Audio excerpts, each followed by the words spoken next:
नमस्कार दोस्तों। कैसे हैं आप लोग? आशा करता हूँ आप लोग अच्छे होंगे। पिछले वीडियो में लाइव सेशन में हमने आप लोगों को जो भी एक ओरिएंटेशन के तौर पे उस वीडियो को मैंने बनाया था, लाइव किया था।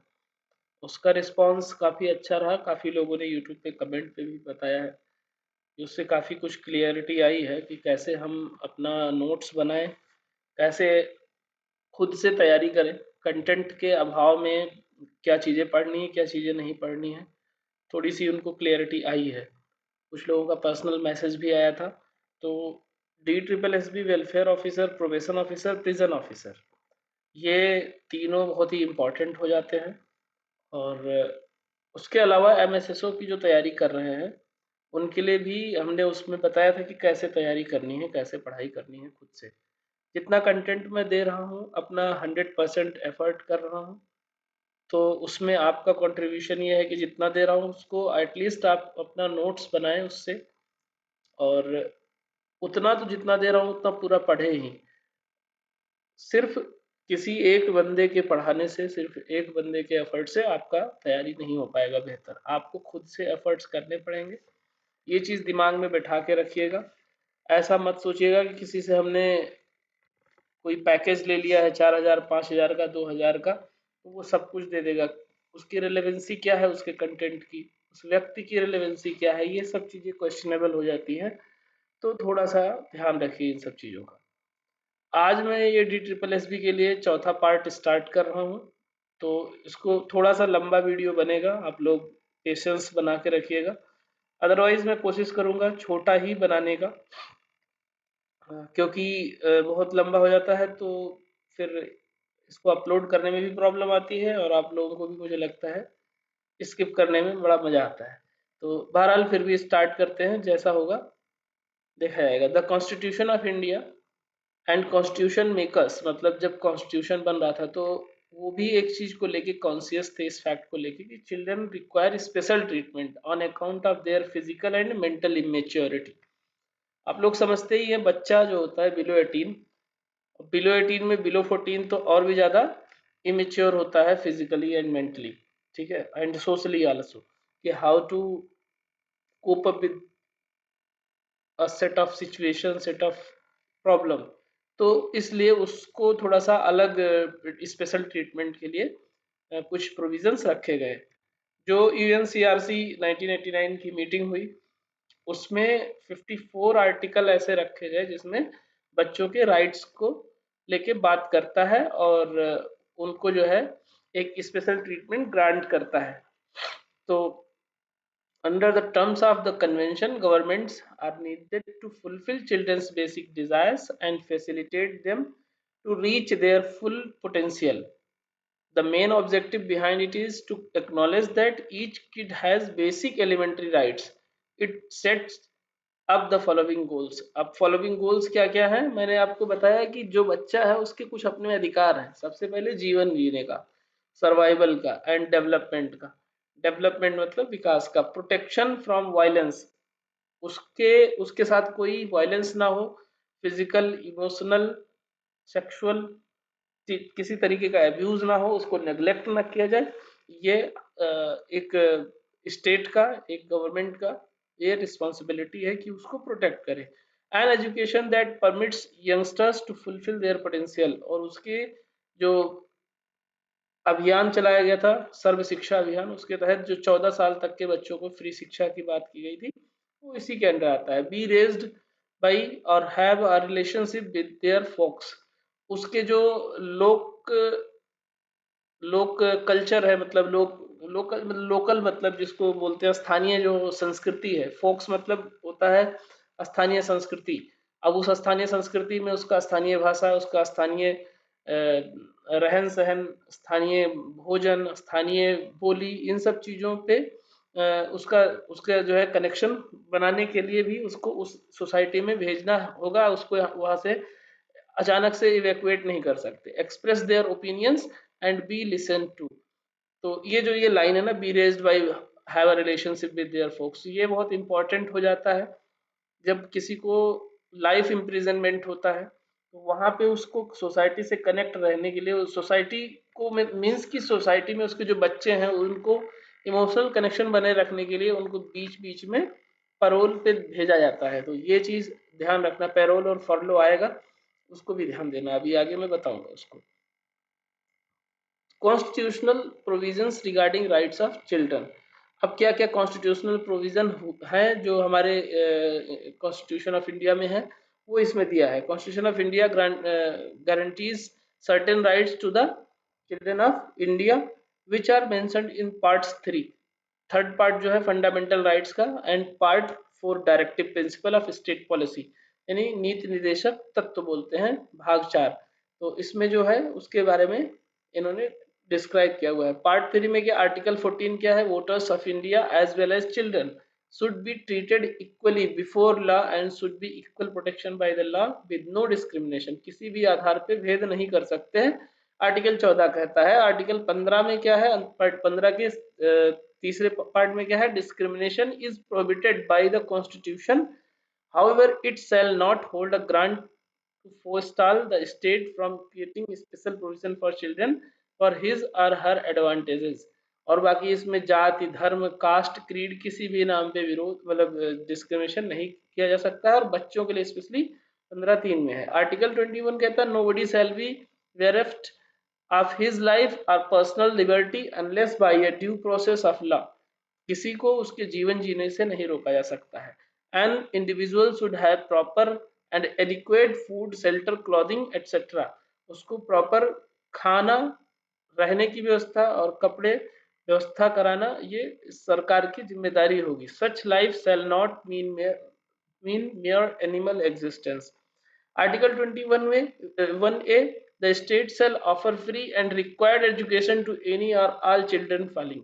इसमें बच्चे के लिए स्पेशली है कि 21A में ये बच्चे के लिए रिक्वायर्ड होगा जो कंपलसरी एजुकेशन है वो with in the age group of 6 to 14 years. ये बहुत बार पूछा गया है, तो 6 से 14 साल के बच्चों के लिए ही फ्री एजुकेशन की बात कही गई है। Article 23 prohibits trafficking in citizenry and begar or other sort of forced labour. किसी भी फील्ड में, किसी भी तरीके के कंपनी में, किसी भी तरीके के फैक्ट्री में आर्टिकल 23 प्रोहिबिशन मतलब रोकथाम करता है बच्चे को लेबर के तौर पे यूज करने में। अब लेबर एक्ट कहता है कि बिलो 14 को हम नहीं रखेंगे, यानी 14 से ऊपर वाले को रखते हैं। ठीक है, लेबर एक्ट में जो माइनर माना गया है वो बिलो 14 माना गया है, बट जो 16, 17, 18 साल के हैं उनको वो रख सकते हैं, बट सेफ जोन में, जहाँ पे उनके लिए कोई खतरा ना हो, और उनको जो है उसको बोला गया है कि कोई हजार्डियस प्लेस पे नहीं रखा जाएगा, बाकी चीजों पे लगा सकते हैं। Article 24 prohibits employment of youngsters beneath the age of 14 years in an exceedingly malign or other dangerous employment। जो अभी बोला है वही चीज है आर्टिकल 24 में। पार्ट 4 क्या कहता है, article 39 the state shall strive to make sure that the tender age of youngsters is not abused and that people are not forced by financial necessity to enter into activities which are unsuited to their age or strength। जो बच्चों के साथ जो है आजकल खूब reel बना रहे हैं, कभी कभी वल्गर मूव्स भी करवाते हैं, चाहे वो लड़की हो या लड़का हो या कोई और जेंडर का हो, वो इस आर्टिकल 39E के अंडर आता है। उसको इस तरीके से फाइनेंशियल और सोशल अपब्रिंगिंग के, सोशल क्या बोलते हैं, अर्न करने के लिए, पैसा कमाने के लिए ऐसा जो कर रहे हैं, वो इस तरीके से आर्टिकल 39E के अंदर प्रोहिबिशन है। आर्टिकल 39F कहता है the state shall guarantee children opportunities and facilities to develop in an exceedingly healthy manner and in condition of freedom and dignity। It should even be ensured that childhood and youth of the child is protected against exploitation and against unethical and material abandonment। तो article 39F में भी exploitation से, unethical work में involve होने से protect करता है। Article 41 कहता है the state is obligated to among its economic capability and development secure provisions for academic opportunities and facilities. तो आर्टिकल 41 में भी एजुकेशन की बात करता है। Article 44 the state shall create all potential efforts to secure an identical civil code for all the citizens thereby implying an identical code for adopting adoption of youngsters, इसमें adoption को लेके है, तो article 44 इतना ध्यान रखना है कि यूनिफॉर्म सिविल कोड की भी बात करता है, UCC. Article 45, the state shall endeavour to produce free and required education to kids till they attain the age of 14 years. यहाँ भी आर्टिकल 45 में जब तक 14 साल तक वो नहीं कंप्लीट होते हैं, फ्री एजुकेशन की बात करता है। आर्टिकल 46, हाँ याद रखना, ये 45 बाद में ऐड किया गया था फ्री एजुकेशन के लिए। It's the duty of the state to push the economic interests of weaker section of the society with special care and thus the children in that। तो आर्टिकल 46 इकोनॉमिक वीकर सेक्शन इसी के तहत बनाया गया है, तो ये भी ध्यान रखिए। Article 47, the state is obligated the boost the extent of nutrition and also the normal of living and the enhance public health as well as that youngsters. तो उसके न्यूट्रिशन की बात, जो सुपोषण का स्कीम चलता है आर्टिकल 47 में, उसको कंसीडर किया जाएगा। Article 51C, international laws and treaties shall be referred by the state to each potential extent as well as the CRC and its optimal protocols।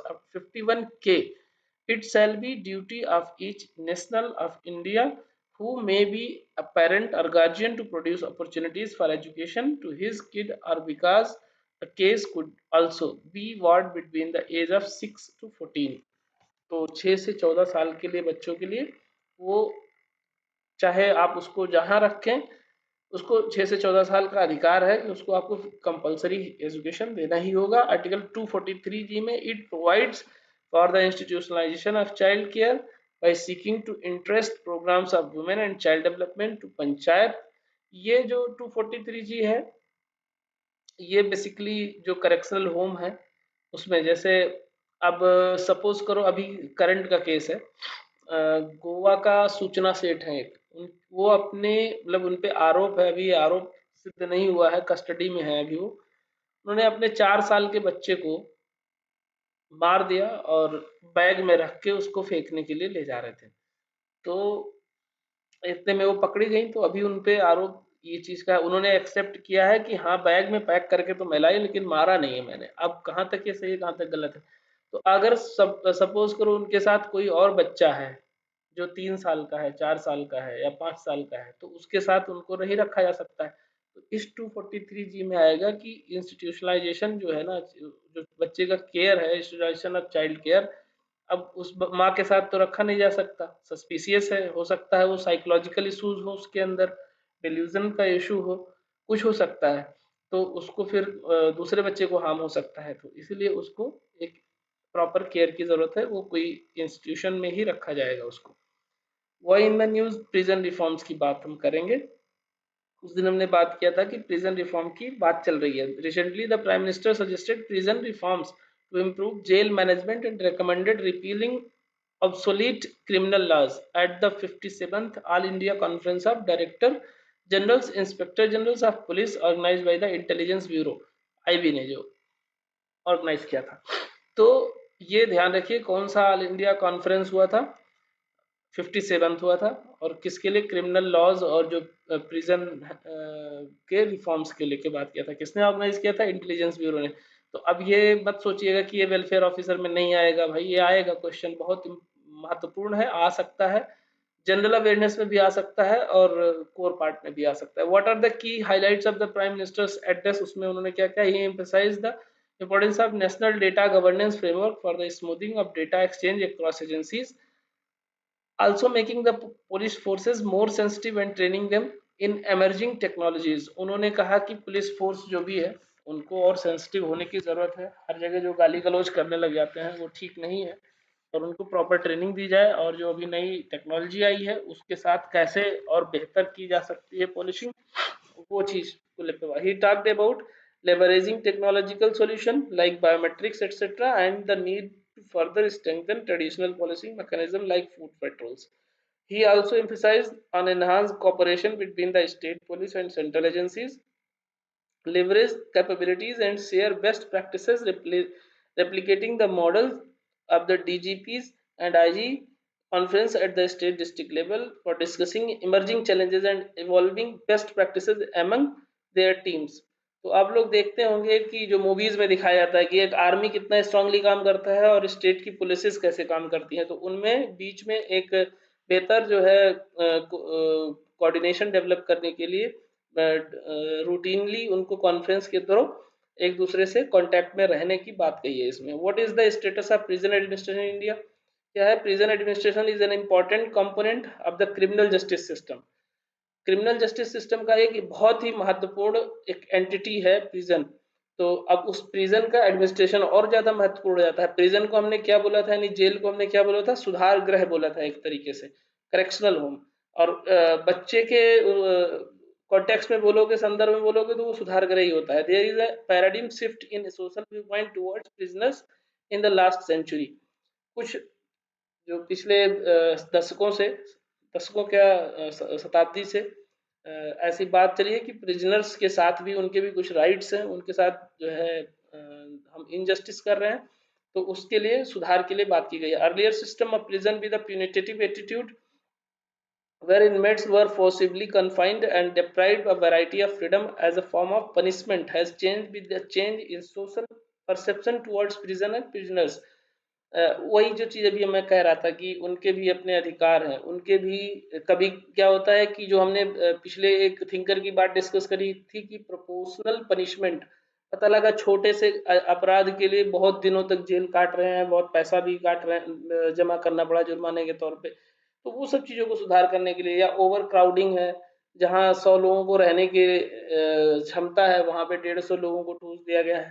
तो वो ये सब चीज़ें जो है ना उनके साथ इनजस्टिस हो रहा है, तो उसको कैसे ठीक किया जाए। It is now treated as a correction और improvement facility which itself indicates that there is more emphasis on reformation of the prisoners than to punish them। तो उनको पनिशमेंट एक चीज के लिए दिया गया, लेकिन वहां रहना ही अपने आप में बहुत बड़ा पनिशमेंट हो जा रहा है। तो ये चीज structure of the criminal justice system in India. अब स्ट्रक्चर क्या है? Indian criminal justice system is composed of government agencies that enforce the law, adjudicate crimes and correctional criminal behaviour. तो इतनी चीजें हैं जो इस क्रिमिनल जस्टिस सिस्टम में काम करती हैं। पुलिस है, न्यायालय है, और जो जेल है, जो उनकी बिहेवियर को चेंज करता है। इट हैज 4 सब सिस्टम। क्या है? लेजिस्लेचर, पार्लियामेंट जो कानून बनाता है, इन्फोर्समेंट यानी पुलिस, एडजुडिकेशन मतलब कोर्ट्स यानी न्यायालय, और करेक्शंस क्या है? Prisons, community and facility, community facilities. मतलब अब ये नया शब्द जोड़ा गया है, कम्युनिटी फैसिलिटीज, ठीक है? तो इसको ध्यान में रखना। जो भारतीय न्याय संहिता आई है उसमें अब आपको जेल में भी रहना होगा, और जैसे 5,000 से कम की चोरी आपने की तो आपको कुछ कम्युनिटी के काम में लगा दिया जाएगा एक पनिशमेंट के तौर पे। तो ये बहुत बड़ा सुधार है, अभी आगे उसमें हम डिस्कस करेंगे। तो भारतीय न्याय संहिता आईपीसी की जगह पे रिप्लेस किया गया है आईपीसी को। तो ये चीज ध्यान रखना। ये 4 जो है हमारे क्रिमिनल जस्टिस सिस्टम के सब सिस्टम है।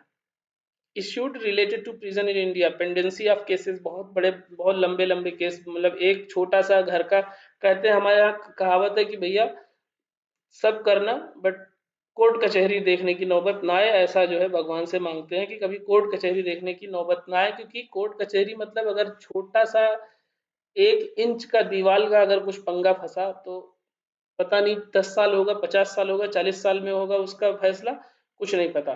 तो आपने सनी देओल का भी वो डायलॉग सुना होगा, है ना? तारीख पे तारीख, तारीख पे तारीख। तो वो चीजें जो है ना इस पेंडेंसी ऑफ केसेस का के रूप में दिखाती हैं। Also according to national crime record bureau prison statistics, India 67.2% of total prison population in India comprise trial prisoners। जो ट्रायल में है, जिनका आरोप ही नहीं सिद्ध हुआ है, बेचारे वो जेल में भी चल जो है बिता रहे हैं अपना समय। Colonial nature and absolute laws, जो हमारा जो है औपनिवेशिक काल था उस टाइम का, 1860 का जो है लॉ चला आ रहा था, उसमें बहुत सारी चीजें चेंज करने की जरूरत है। पिछले उसमें हमने डिस्कस किया था। In light of this the relevance of this 19th century laws debatable in the 21st century. और उस टाइम और इस टाइम में बहुत फर्क आ गया, नए नए क्राइम बढ़ गए, क्राइम के तौर तरीके डिफरेंट हो गए। In human behaviour behind bars, और बहुत सारे over the years critics have repeatedly complained about the indifferent and even inhuman behavior of prison staff। और जो अमानवीय है इनका जो प्रिजन स्टाफ है, जो जेल के जो स्टाफ है, उनका जो व्यवहार है प्रिजनर्स के प्रति बहुत अमानवीय होता है कभी कभी। तो उस चीज को लेके बात की गई है। Also there have been many instances of custodial rapes and deaths. Custodial मतलब जो कस्टडी में रखा जाता है जिनको, जिनके ऊपर आरोप सिद्ध नहीं हुए हैं, तो तब तक जो उनको रखा जाता है पुलिस के उसमें, या कह सकते हो कि मंडल वाले जो उसमें होता है कस्टडी में, तो उस टाइम पे बहुत ज़्यादा जो है रेप और डेथ जो है देखी गई है। तो ये प्रिजनर्स के ह्यूमन राइट्स के अगेंस्ट है, उनका वायलेशन है। तो ओवर क्राउडिंग पहले बताया ही आपको। एंड देखो एग्जांपल में तो 2020 में बताया, it was reported that the Tihar jail in Delhi which has a capacity around 7000 inmates, यानी 7000 कैदियों को रखने की क्षमता है तिहाड़ जेल में। 2020 का ये रिकॉर्ड बता रहा है। And here held more than 15,000 prisoners, मतलब 2 गुने से ज्यादा वहां पे कैदियों को रखा गया। तो ओवर क्राउडिंग में क्या होगा, अभी कोविड-19 में एक चीज देखने को आया था, ये चीज मिला था कि कुछ लोगों को पैरोल पे, कुछ लोगों को फरलो पे भेज दिया गया था। इसी वजह से भेजा गया था क्योंकि बहुत ज्यादा वहां पे कम्युनिकेबल डिजीज हो रहे थे, इतने ओवर क्राउडिंग होने की वजह से। इनएडुकेट स्टाफ, और जो स्टाफ होने चाहिए प्रिजन में वो उनकी कमी थी, उसकी वजह से लैक ऑफ सिक्योरिटी होती है। For example in 2020 it was reported that पूझल central prison in Chennai Tamil Nadu had only one guard for every 100 prisoner, मतलब 100 कैदियों को एक गार्ड जो है रक्षा कर रहा है। वो अपने आप में ही अनसेफ है, जो तो क्या उनको सेफ रखेगा। Also as per the prison act 1894 and Prisoner Act 1900, there should be a welfare officer and a law officer in each jail. By recruitment of these officers remains pending.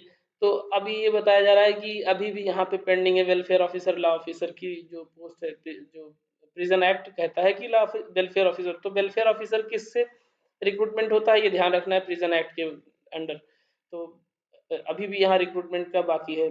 जब इन्होंने 2020 में इन्होंने रिपोर्ट लगाई थी। Way for making prison correctional institutions, अब prison को correctional institutions के तौर पे जो है डेवलप करने की बात हो रही है। तो वो जो अभी हमने आपको बताया वो सारी चीज़ें इसमें है कि उनके माइंडफुलनेस के लिए, उनके अंदर जो है सोसाइटी के प्रति इमोशंस हो, उनके अंदर कुछ डेवलपमेंटल स्किल्स हो, कुछ क्रिएटिव थॉट्स उनके डेवलप करने के लिए कुछ एक्टिविटी के थ्रू उनको इनेबल रखना है। रिकमेंडेशन फॉर प्रिजन रिफॉर्म्स, अब the supreme court appointed justice Amitava Roy, जो रिटायर्ड थे जस्टिस थे, committee which gave the following recommendations to address overcrowding of prisoners. Speedy trial, यानी बहुत जल्दी फैसला सुनाया जाए। There should be at least one lawyer for every 30 prisoners, 30 prisoner पे कम से कम एक लॉयर होना चाहिए, which is not the case at present, अभी है नहीं जिसका अवेलेबिलिटी नहीं। स्पेशल फास्ट ट्रैक कोर्ट, जो बच्चों से संबंधित, महिलाओं से संबंधित या ऐसे पेटी ऑफेंसेस हैं उनसे संबंधित फास्ट ट्रैक कोर्ट होना चाहिए। The concept of plea bargaining, और जो बार बार आपने देखा होगा कि in which the accused admits guilt for a lesser sentence should be promoted. तो जो अपना क्या बोलते हैं, अपराध खुद से मान लेता है और छोटी मोटी केसेस हैं, तो उसमें कुछ ऐसा हो कि बार्गेन करके उसको कम सजा दी जाए। इन सब चीज़ों पे बात की गई है जेल सुधार अधिनियम के अंदर, जेल सुधार जो कमेटी बैठी थी। Improving prison management, prison management jail का मैनेजमेंट इम्प्रूव करना। अब उसमें क्या आएगा, क्लीन ड्रिंकिंग वाटर, साफ सुथरा पानी पीने की व्यवस्था, सैनिटेशन साफ सफाई, and medical facilities to inmates. Ministry of home affairs का एक डेटा है, और उस पे with the objective of holistically providing guidance and addressing the gaps in existing prison act, Ministry of Home Affairs under the able guidance of Home Minister Sri Amit Shah finalize a comprehensive model prison act 2023, जो हम बात कर रहे थे, आदर्श jail अधिनियम 2023 लागू किया गया, विच में serve as a guiding document for the states along with prison act 1894, the prison act 1900, the transfer of prison act 1950 have also been reviewed by the MHA, and relevant provisions of these act have been assimilated in the model prison act 2023। तो इन तीनों चीजों को एक साथ इन्होंने model prison act में रखा है। Model Prison Act 2023 aims at reforming prison management and ensuring the transformation of inmates into law-abiding citizens and their rehabilitation in society। तो ओवरऑल क्रक्स यही है कि जो आदर्श जेल अधिनियम बनाया है उसमें बहुत सारी चीज़ों को पहले पुरानी जो व्यवस्था थी उसको डिलीट किया है और कुछ नई चीज़ें को इम्प्लीमेंट किया है सुधार के लिए। किस दिन यह था, 12 मई 2023 को पीआईबी दिल्ली ने इसको पोस्ट किया था। द प्रेजेंट प्रिजन एक्ट 1894 कौन सा 1894 का प्रिजन एक्ट था, is a pre independence era act and is almost 130 years old. ये किसने, अंग्रेजों ने बनाया था। The act mainly focuses on keeping the criminals in custody and enforcement of discipline and order in prisons. There is no provision for reform and rehabilitation of prisoners in the existing act. यानी जो पुराना act था उसमें rehabilitation की, वापस उनको उनके जो है व्यवहार को सही रखने की कोई व्यवस्था नहीं की गई थी। तो किसी को जेल में लगातार 5 साल 7 साल 6 साल रख दोगे, उसको सोसाइटी से काट दोगे और उसको सोसाइटी से कनेक्ट रखने के लिए कुछ वहाँ पे क्यूरेटिव या ऐसी कोई एक्टिविटी नहीं रखोगे तो फिर वो तो उसको जेल से बाहर निकालोगे तो वो तो सोशल एनिमल नहीं रह जाएगा ना। इसीलिए उसको रिफॉर्मेटिव एक्टिविटीज में इन्वॉल्व रखना है, इसीलिए इसमें सुधार की बात की जा रही है। इन the last few decades and altogether new perspective has evolved about prisons and prison inmates globally। वैश्विक लेवल पे इस चीज़ की मांग हुई कि जो कैदी हैं उनके भी अपने अधिकार है, उनको भी समाज में रहने का अधिकार है, तो उनको उनके साथ इस तरीके से दुर्व्यवहार ना किया जाए। Prisons today are not looked as places of retributive deterrence but are considered as reformative and correctional institutions where the prisoners are transformed and rehabilitative back into society as law abiding citizens। तो जो अभी तक हमने बताया वही crux इसमें लिखा हुआ है। तो थोड़ा सा हम लोग इसमें आगे बढ़ते हैं, इसको आप लोग पढ़ लेना, ऑनलाइन अवेलेबल है। Some salient features of the new model prison act are as follows. क्या है, provisions for security assessment and segregation of prisoners, individual sentence planning. तो ऐसे सबसे पहले तो सिक्योरिटी का ध्यान देने के लिए असेसमेंट करना है, उनको सेग्रीगेट करना है, अलग अलग करना है कैदियों को, जैसे जैसे उनका अपराध है उस हिसाब से। ग्रीवेंस रिड्रेसल मतलब जो आप कंप्लेन करते हो या कोई किसी को समस्या है तो उसको जो है ऐसा एक पॉइंट हो जहाँ से तुरंत उनको हेल्प मिल सके। Prison development board, attitudinal change towards prisoners, और कैदियों के प्रति जो आपका मनोभाव है वो चेंज करने की बात कही गई है। Provision of separate accommodation for women prisoners, transgender etcetera. अब ये सबसे इम्पोर्टेंट चीज हो जा रहा है, ट्रांसजेंडर के लिए भी यहाँ पे अलग से व्यवस्था बनाने की बात करी गई है और वुमेन प्रिजनर पे भी फोकस किया गया उनके रहने के लिए। Provisions for use of technology in prison administration with a view to bring transparency in prison administration. अब वही टेक्नोलॉजी से कनेक्ट होना है, टेक्नोलॉजी से कनेक्ट होने का मतलब कि उनका सारा जो व्यवस्था है वो कहीं ना कहीं सर्विलांस पे रहेगा हायर अथॉरिटी के। Provision for video conferencing with courts, scientific and technological intervention in prisons. Scientific और टेक्नोलॉजी मतलब वैज्ञानिक और तकनीकी रूप से ऐसे इंटरवेंशन भी प्रिजन्स में रखने हैं जिससे जो चीज़ें हैं बहुत लेट लपेट ना हो, जो एक फाइल को दूसरे जगह पहुंचने में बहुत समय लगता है, तो उसको कम करने के लिए ये चीज़ रखा गया है। Provision of punishment for prisoners in and jail staff for use of prohibited items like mobile phones etcetera in jails. क्या है, प्रोविजन ऑफ पनिशमेंट, एक पनिशमेंट भी ऐसा होगा अगर कोई भी prisoner jail and jail staff for use of prohibited items, जो प्रोहिबिटेड है अगर वो यूज करता पाया गया तो उसके लिए भी उसको पनिशमेंट है, जेल स्टाफ को भी और प्रिजनर्स को भी। Provision regarding establishment and management of high security jail, open and semi open. तो ये हो गया provision for protecting and society from criminal activities of hardened criminals and habitual offenders. तो कुछ होते हैं जो संगीन अपराध करते हैं, एक अपराध करके निकलते हैं फिर दूसरा अपराध करते हैं, तो सोसाइटी को प्रोटेक्ट करने के लिए उनके लिए दूसरे तरीके से उनको ट्रीट किया जाए। Provision for legal aid to prisoners, और जो एक लीगल सहायता होती है प्रिजनर्स को उसको उपलब्ध कराना। प्रोविजन ऑफ पैरोल, पैरोल की प्रोविजन करना, फरलो की प्रोविजन करना, premature release etcetera to incentives good conduct. एक कैदी के अच्छे व्यवहार पे ही उनको जो है फरलो और पैरोल दिया जाता है, तो वो ऐसे और भी प्रोविजन रखना जिससे उनको जैसे 5 साल का जेल है तो 5 की बजाय 3 साल में दिया जाए अगर उनका व्यवहार अच्छा है, तो इस चीज़ को प्रमोट करने की बात कही। Focus on vocational training and skill development of business and their reintegration into society. जो मैं थोड़ी देर पहले भी कह रहा था कि सोसाइटी में वापस उनको आना है 5 साल बाद, तो एकदम 5 साल में उनको ऐसा मत कर दो कि वो वापस सोसाइटी में आके कनेक्ट ना कर पाए। उनको वोकेशनल ट्रेनिंग, स्किल डेवलपमेंट और कभी-कभी पैरोल के माध्यम से सोसाइटी में भेज के कोई शादी विवाह है उस पे भेज के उनके घर के शादी विवाह में 10 5 दिन 15 दिन के लिए, तो उससे उनको सोसाइटी में कनेक्ट रहने के लिए आपको ये चीज़ करना है। तो ये 10 चीज़ों पे फोकस किया गया है। Under the leadership of PM Shri Narendra Modi the government is committed to bring reforms in every sector. तो ये चीज़ है।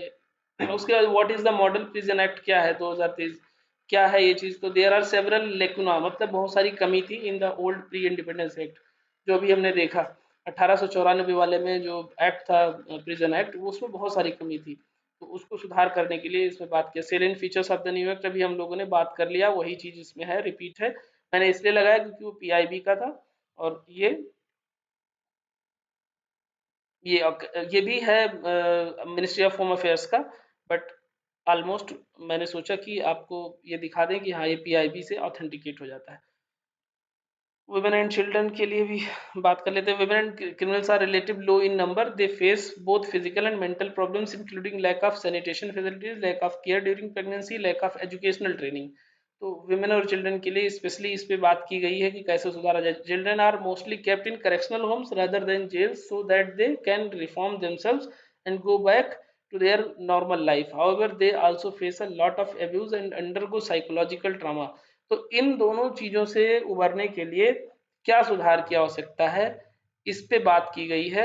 और जजमेंट जो था डी के बासु का 1986 का, उसमें भी इस चीज को रखा था कि जो प्रेवलेंस है ब्रूटल वायलेंस का प्रिजन में वो बढ़ रहा है, तो उसको कैसे कम किया जाए, कस्टोडियल डेथ को कैसे कम किया जाए।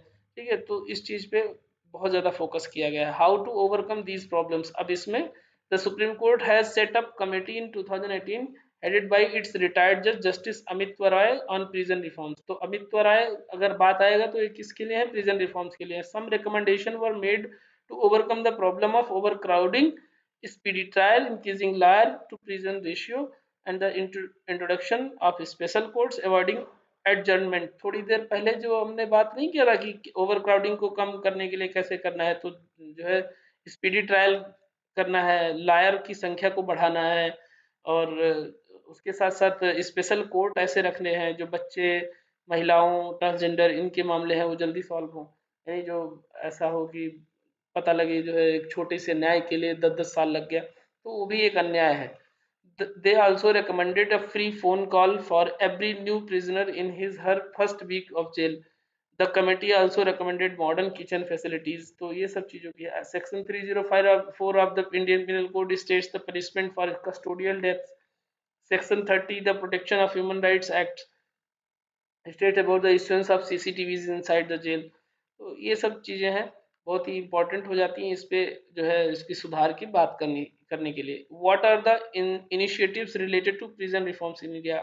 क्या क्या इनिशिएटिव लिया गया है? मॉडर्नाइजेशन ऑफ प्रिजन स्कीम, तो प्रिजन स्कीम को मॉडर्नाइज किया। Modernisation of prison project 2021 to 26। अब इसमें क्या किया गया? Government has decided to provide financial assistance to states and UTs through the project for using modern day security equipment in prisons. For क्या है? Enhancing the security of jails to facilitate the task of reformation and rehabilitation of prisoners through correctional administration programs. क्या है? E prisons project, modern prisons manual 2016, national legal service authority NALSA. तो NALSA बहुत important है, ये ध्यान रखना। What is NALSA? NALSA founded in 1995 under the legal service authority act of 1987। तो ये चीज याद रखना कि नालसा कब फाउंडेड हुआ? 1995 में। और जो नालसा एक्ट है वो 1987 में।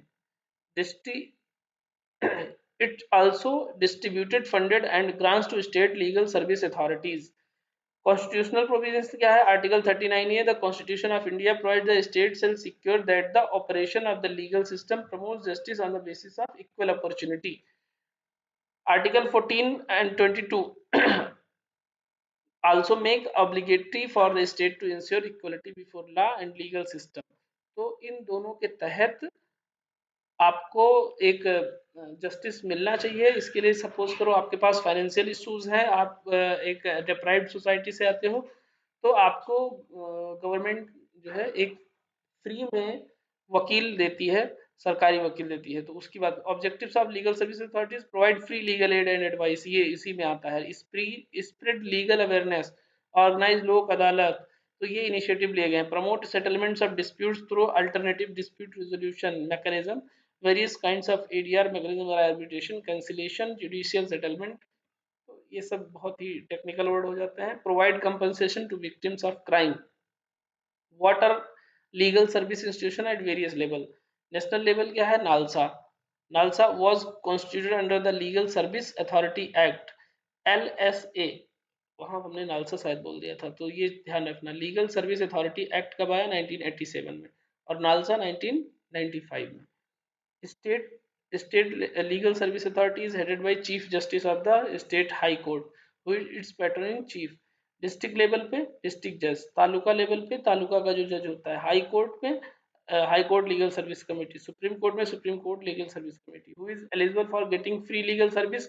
हाँ, अभी थोड़ी देर पहले जो हम लोग बात कर रहे थे, कौन कौन पा सकता है free legal service? Women and children, members of SC ST, industrial workman, victims of mass disaster, violence, flood, drought, earthquake, industrial disaster, यानी जो कोई नेचुरल क्लैमिटी आया हो, यानी आपदा आई हो, कोई किसी तरीके से वायलेंस का शिकार हुए हो, बाढ़ आई हो, सूखा आई हो, अर्थक्वेक हो, तो ये नेचुरल डिजास्टर में आ जाते हैं। इंडस्ट्रियल डिजास्टर, डिसेबल्ड पर्सन जो दिव्यांग है, पर्सन इन कस्टडी जो कस्टडी में है, those person who have annual income of less than the amount prescribed by the respective state government, if the case is before any court other than Supreme Court, and less than 5 lakhs if the case is before the Supreme Court। तो अगर 5 लाख से कम income है, वो अलग अलग state में है, तो आपको फ्री लीगल एड दिया जाएगा। Victims of trafficking in human beings और बेगर, और जो बेगर हैं, ह्यूमन ट्रैफिकिंग में फंसे हैं, उनके लिए भी फ्री लीगल एड दिया। What are the related initiatives? Legal service mobile app. अब ये बहुत ध्यान देना है कि जो ऐप आया है उसका नाम क्या है, मैंने आगे दिया हुआ है। तो legal service mobile app Android version आया हुआ है, और इसमें काफ़ी चीज़ें आपको मिल जाती हैं, इजीली एक्सेस है कि कैसे आप कहाँ पे किससे कांटेक्ट करोगे, कौन सा धारा लगेगा। दिशा स्कीम, दिशा का भी अपना एक फुल फॉर्म है। Department of justice has launched comprehensive, holistic, integrated and systematic solution on access to justice at pan India level through a scheme titled Designing Innovative Solution for Holistic Access to Justice। तो ये दिशा का full form है यहाँ तक, Designing Innovative Solution for Holistic Access to Justice, being implemented from 21-26। All the access to justice programs have been merged under Disha scheme and upscaled to all India level। Disha scheme में क्या है? Tele law, Nyaya Bandhu, pro bono legal services and Nyaya Mitra, legal literacy and legal awareness. इसके under बहुत सारी चीजें हैं, उसको आप देख लेना डाउनलोड करके। What is parole and furlough? अभी जो हम लोग डिस्कस कर रहे थे, recently supreme court of India ruled that the period of parole granted to convicts during the कोविड-19। हमने बोला नहीं था कि तिहाड़ जेल में बहुत ज्यादा जो है ये प्रॉब्लम बढ़ रही थी कम्युनिकेबल डिजीज की, संक्रामक रोगों की, और कोविड भी बढ़ रहा था। तो उसको कंट्रोल करने के लिए देखा कि भाई 7,000 की जगह 15,000 लोग भरे हैं, तो इन्फेक्शन तो बढ़ेगा ही, तो कोविड बढ़ रहा था। उसको कंट्रोल करने के लिए पैरोल और फरलो को जो है ज़्यादा तेजी से उन्होंने लॉन्च किया, मतलब लॉन्च किया इन जो जो अप्लीकेबल थे उनको पैरोल और फरले पे भेज दिया। पैरोल क्या है? It is system of releasing a prisoner with suspension of the sentence. उसका जो ड्यूरेशन है जेल, मतलब क्या बोलते हैं उसको, जो पनिशमेंट मिला है उस पनिशमेंट को काउंट किया जाएगा। अगर वो घर भी जाएगा, पैरोल पे घर जा रहा है मान के लिए 1 महीना, तो उसमें काउंट होगा। उसमें यहाँ पे जो प्रोबेशन ऑफिसर होता है या जो प्रिजन ऑफिसर होता है, वो उसके घर वालों या वहाँ की लोकल पुलिस को इन्फॉर्म कर देता है, उस पर निगाह रहती है, वहाँ से उनका रिपोर्ट आता है कि वहाँ जाके कुछ क्रिमिनल एक्टिविटी में ना इन्वॉल्व हो, ऐसा कुछ गड़बड़ ना करे, तो उनके गुड कंडक्ट पे ही, यानी अच्छे व्यवहार पे ही उनको भेजा जाता है। The release is conditional, usually subject to behaviour and requires periodic reporting to the authorities for a set period of time. Parole is not a right, यानी पैरोल राइट नहीं है, उनका अधिकार नहीं है, ये सिर्फ गुड कंडक्ट पे दिया जाता है। And is given to a prisoner for a specific reason such as death in the family और a wedding of a blood relative. उनके सगे संबंधी में शादी है या उनके परिवार में किसी सगे संबंधी का डेथ हो गया है, तभी उनको पैरोल दिया जाता है। लेकिन कुछ ऐसे भी कंडीशन होते हैं जिसपे भेज सकता है वो, जो प्रिजन का डीजी होता है उसके ऊपर डिपेंड करता है। It may be denied to a prisoner even when he makes out of a sufficient case if the competent authority is satisfied that releasing the convict would not be in the interest of society। तो वो totally depend करता है उस competent authority पे कि वो देगा कि नहीं देगा। बट फॉरलो एक राइट है, उसका अधिकार है, अगर वो उसके जो है गुड कंडक्ट रहे। It's similar to parole but with some significant difference.